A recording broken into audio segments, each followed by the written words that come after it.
ನಮಸ್ತೆ ವೀಕ್ಷಕರೇ. ಗುರುಗಳೇ, ಎಷ್ಟು ದುಡಿತಾ ಇದ್ದೀನಿ, ಕೈಗೆ ₹1 ಹತ್ತಾ ಇಲ್ಲ. ಬಂದಿದ್ದ ಸಂಬಳ ಎಲ್ಲ ಖರ್ಚು ಮೇಲೆ ಖರ್ಚು ಆಗ್ತಾ ಇದೆ, ಕೈಗೆ ₹1 ಹತ್ತಾ ಇಲ್ಲ. ಸೇವಿಂಗ್ಸ್ ಮಾಡೋಕ್ಕೆ ಆಗ್ತಾ ಇಲ್ಲ ಗುರುಗಳೇ.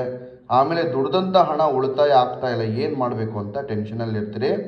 ಒಂದು ಸರಳವಾದಂಥ ಒಂದು ಉಪಾಯವನ್ನು ತಿಳಿಸ್ಕೊಡ್ತೇನೆ.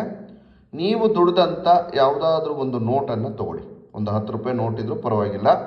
ಅದರಲ್ಲಿ ಒಂದು ಚಕ್ಕೆಯನ್ನು ತಗೋಬೇಕು. ಅದರ ಮೇಲೆ ಓಂ ಕ್ಲೀಂ ಲಕ್ಷ್ಮೀ ವಶಂ ಅಂತ ಬರೆದುಬಿಡಿ.